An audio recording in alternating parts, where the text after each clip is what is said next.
కాంగ్రెస్ను మల్కాజిగిరిలో ఓడిస్తా, మల్లారెడ్డి ఛాలెంజ్. ఇప్పుడు ట్రెండింగ్ పాలిటిక్స్లో మల్లారెడ్డి ఉన్నారు. ఆయన బీఆర్ఎస్ ప్రభుత్వంలో బీఆర్ఎస్ పార్టీ మొన్నటి వరకు మంత్రిగా పనిచేశారు. ఇప్పుడు మేడ్చల్ ఎమ్మెల్యేగా ఉన్నారు. కానీ ఆయనకు రేవంత్ రెడ్డికి అసలు పడదని అందరికీ తెలిసిన విషయమే. మొన్నటి వరకు రేవంత్ రెడ్డి ప్రతిపక్షంలో ఉన్నప్పుడు మల్లారెడ్డిని ఎంత టార్గెట్ చేశారో తెలిసిందే. ఇప్పుడు అధికారంలోకి వచ్చిన తర్వాత రేవంత్ సీఎం అయ్యారు. కానీ ఆయన నేరుగా మల్లారెడ్డి కాంగ్రెస్ను మల్కాజిగిరిలో ఓడిస్తా, మల్లారెడ్డి ఛాలెంజ్ గురించి ఎక్కడా మాట్లాడట్లేదు. కానీ ఆ బాధ్యతను మైనంపల్లి హనుమంతరావు తీసుకున్నట్లు తెలుస్తోంది. ఎందుకంటే ఇప్పుడు ప్రతి విషయంలో మల్లారెడ్డిని హనుమంతరావు టార్గెట్ చేస్తున్నారు. మొన్న మల్లారెడ్డి కాలేజీకి వెళ్ళే స్టూడెంట్ల విషయంలో ఎంత గొడవ చేశారో కూడా చూశాం. అక్కడితో ఆగిపోలేదు, ఇంకా టార్గెట్ చేస్తూనే ఉన్నారు. అయితే మల్లారెడ్డి కూడా ఏం తగ్గట్లేదు. ప్రతి సభలో కాంగ్రెస్ను రేవంత్ను వేసుకుంటూనే ఉన్నారు.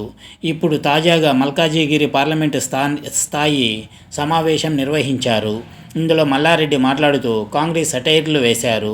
కాంగ్రెస్కు కార్యకర్తలే లేరు, ఆ పార్టీలో అందరూ ముఖ్యమంత్రులే అంటూ కౌంటర్ వేశారు.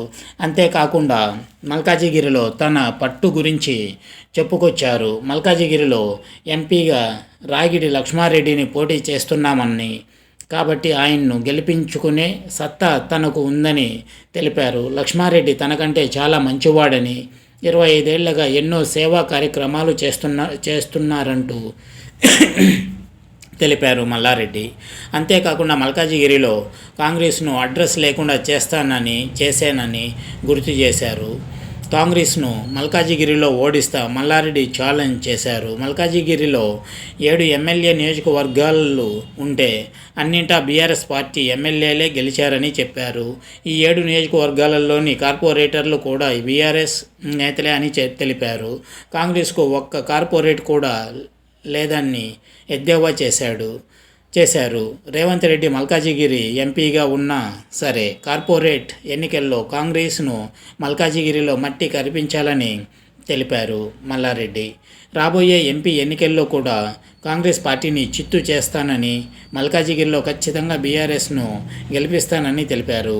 ఈ ఎన్నికల్లో మల్కాజిగిరిని గెలిచి కేసీఆర్కు గిఫ్ట్ ఇస్తానని స్పష్టం చేశారు.